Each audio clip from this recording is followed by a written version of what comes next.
Pare?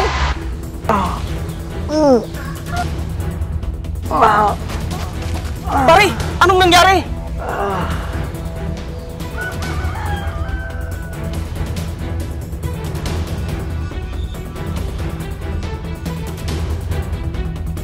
Sobrang sakit ng tiyan ko.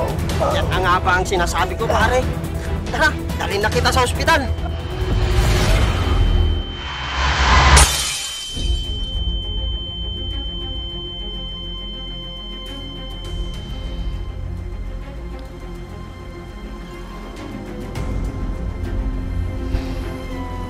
Bakit kaya bigla akong kinabahan?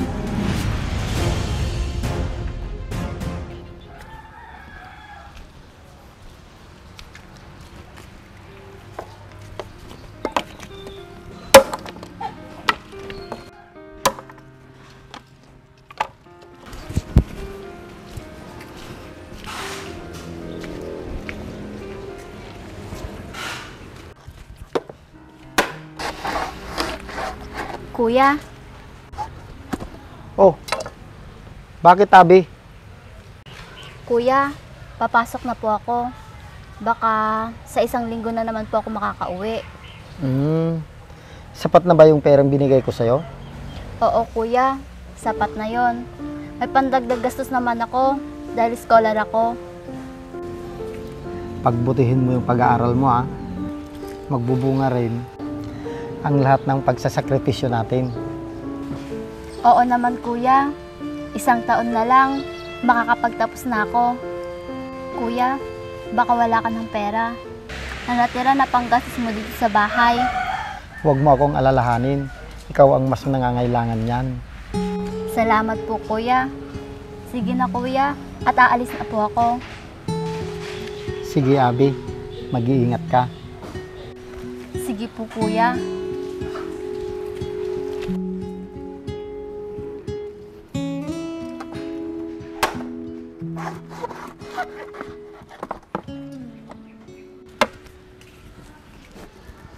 Simula nung mawala ang mga magulang namin, si kuya na ang bumuhay at nagsakripisyo para sa akin. Balang araw, makakabawi din ako sa iyo, kuya.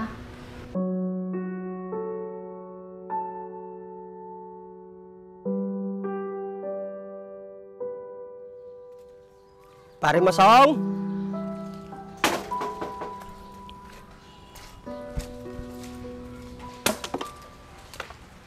Pare! O pare, kumusta? Ayos lang, pare. Ang dami mo yatang nasibak na kayo, ah. Oo pare, ibibenta ko yung iba, pandagdag panggastos. Bakit, pare? Naubos na ba yung nasweldo mo kahapon? Binigay ko na sa kapatid ko para sa pag-aaral niya. Mas kailangan niya yun. Dapat, pare, nagtitira ka rin para sa sarili mo. Napapabayaan mo na dahil sa kapatid mo. Naisip pa kaya ng kapatid mo yung sakripisyo mo kapag nakapagtapos na siya? Kailangan kong magsakripisyo pare, para din naman sa amin ito. Basta ako, ginagawa ko ang lahat bilang kuya niya.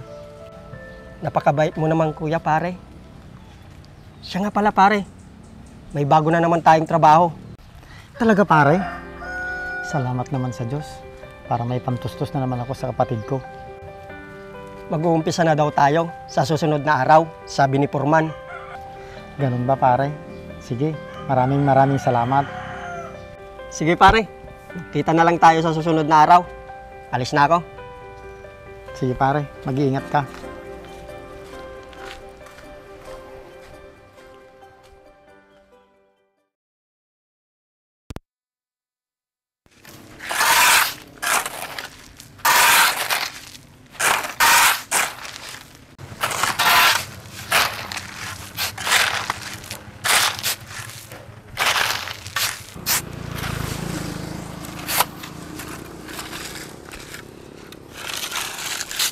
Pare,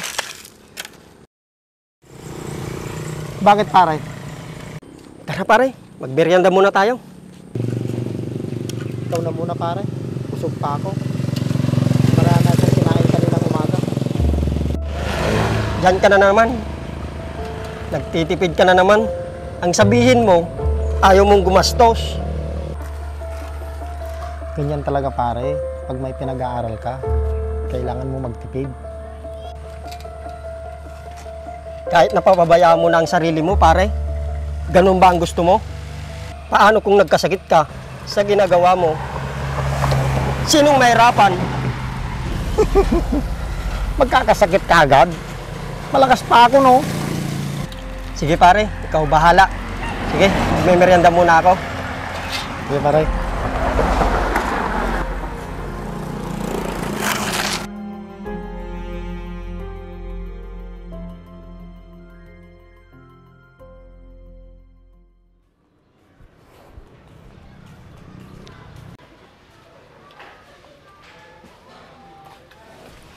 Kuya, Abi, aalis muna ako. makikilabada ka na naman. Oo, kuya.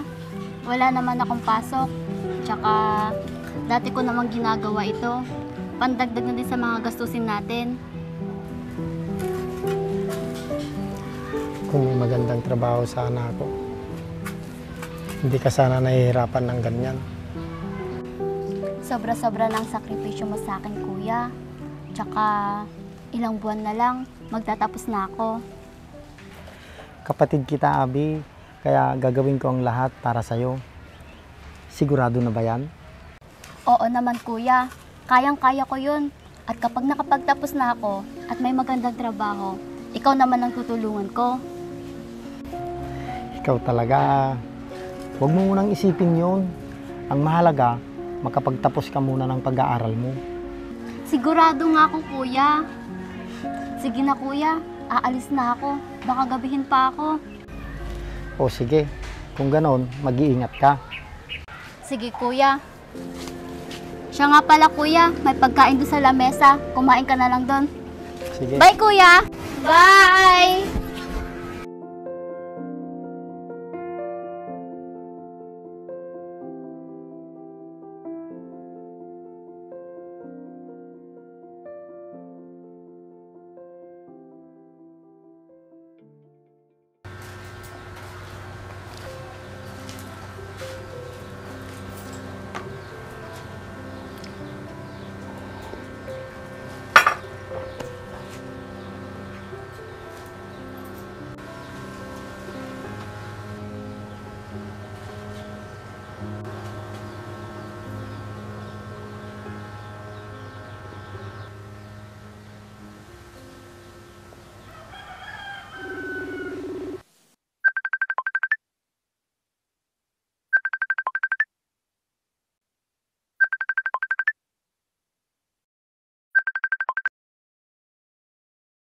Hello, Abi.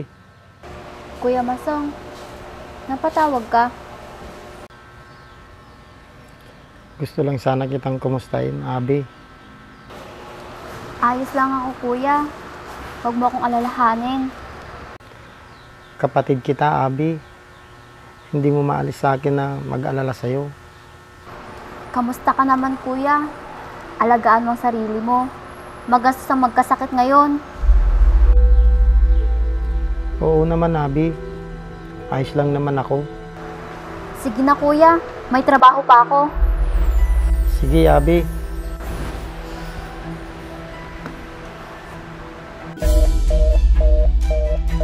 Parang nagbago na yung kapatid kong si Abi.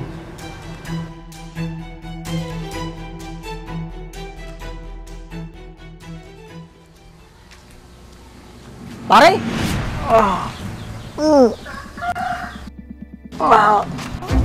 Pare! Anong nangyari?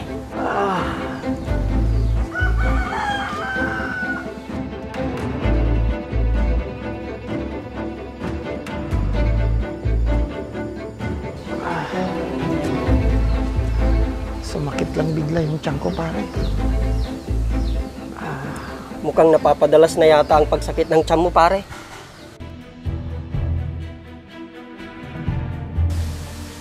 Ano kaya kung magpatingin ka na sa doktor, pare? Wala akong perang pampagamot, pare. Pinabayaan ka na ng kapatid mo. Pagkatapos ng lahat ng sakripisyo mo noon, Tapos, ganito lang yung gaganti niya sa'yo? Hindi ganun yung kapatid ko! Totoo naman na hindi ka nga niya kayang kumustahin. Huwag mo nga kaming pakialaman ng kapatid ko! Sinasabi ko lang ang nakikita ko, pare. Ano naman ngayon? Nag-iipon lang siya para sa kinabukasan niya at abala siya sa trabaho niya kaya hindi siya makauwi.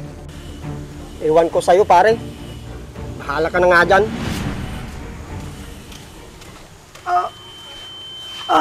Pare! Pare! Pare! Pare! Tulungan mo ako. Sobrang sakit ng tiyan ko. Yan na nga ba ang sinasabi ko, pare? Tara, dalhin na kita sa ospital.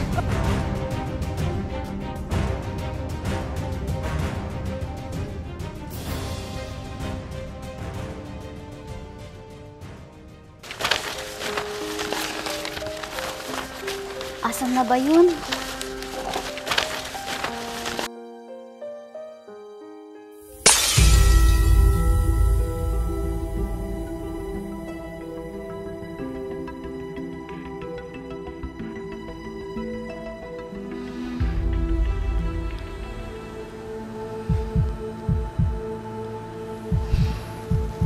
Bakit kaya bigla akong kinabahan?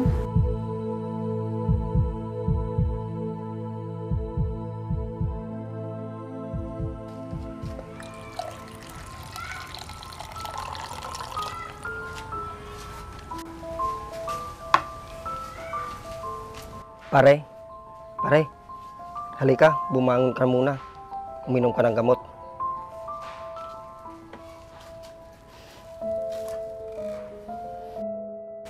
Salamat, pare.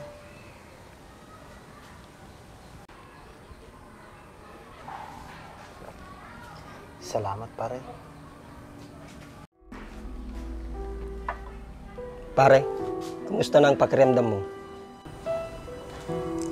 Medyo mabuti ng kalagayan ko, pare. Maraming salamat sa tulong mo sa akin, pare. Wala yun, pare. Magkababata tayo. Kaya kabisado na kita. Kahit sinisigawan kita at inaaway, tinutulungan mo pa rin ako. Hindi mo pa ba nasabi kay Abby yung kalagayan mo? Tatawagan ko siya mamaya, pare, para sabihin. Ganun ba, pare? Sige, pare. Higa ka muna para makapagpahinga ka. Tawagin mo na lang ako pag kailangan mo ako. Salamat, pare.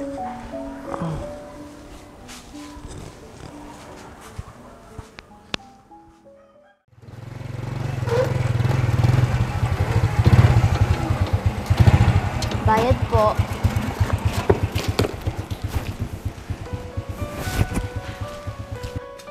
Kuya? Kuya? Kuya?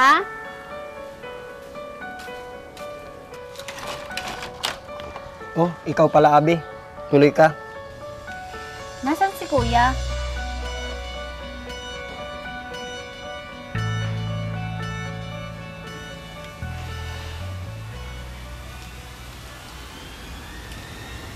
Kuya?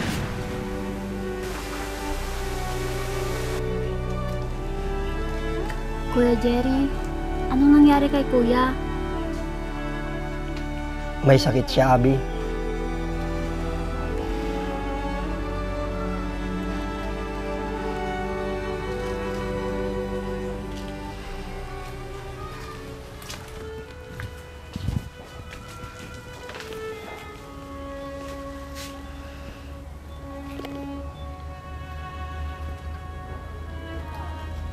Kuya? Patawarin mo sana ako, kuya. Abby? Kung nabaliwala kita at sarili ko lang ang iniisip ko. Kuya, Pare, dahan-dahan lang. Abala ka kasi sa trabaho mo. Kaya ayaw kitang isturbuhin. bakit hindi mo sinabing may sakit ka, kuya? Bakit hindi mo ako tinawagan? Ayaw ko kasing mag-alala ka sa akin, Abby. Kasalanan ko ang lahat ng ito. Kuya, Tama na, Abi. Wala kang kasalanan, Abi. Kalimutan na natin yun. pangako kuya, madalas na akong uuwi dito para mabantayan ka at maalagaan. Maraming salamat, kapatid ko. Kuya, alam ko naging makasarili ako sa kabila ng mga sakripisyo mo sa akin. Hindi ko napansin na unti-unti na pala kita napapabayaan. Sana kuya, mapatawad mo ako sa nagawa ko. Hindi ko na ulit ang nangyaring yun. Mahal na mahal kita kuya. Gagawin ko ang lahat para makabawi sa'yo.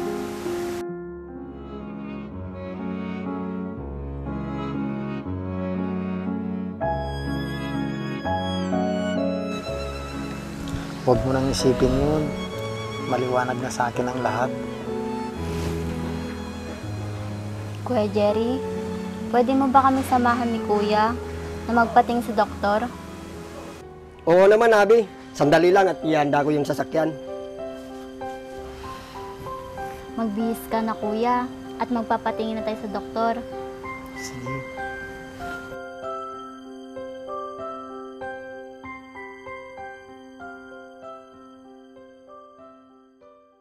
Pagod ka na ba sa kumupas at duming hindi matanggal-tanggal sa pintura ng sasakyan mo? Kahit pa ulit-ulit mong linisin, hindi pa rin bumabalik ang kintab? Ito lang ang solusyon dyan. Ito ang GR4 Magic Gatas para sa pangmatagalang proteksyon at pangmatagalang kintab ng iyong motor at sasakyan. I-spray lang ito sa motor o kotse mo at hintayin ng 3 to 5 minutes. At pagkatapos nun ay punasan mo ng tuyong basahan. At yun, makikita mo na kaagad ang napakagandang resulta. Ang maganda dito, 3-in-1 na ito kaya pwede mo na itong gamitin sa glossy paint, matte finish, at leather and vinyl materials ng iyong sasakyan. Kaya kung gusto mo rin nito, ilalagay ko na lang yung link sa ibaba para mabili mo na rin.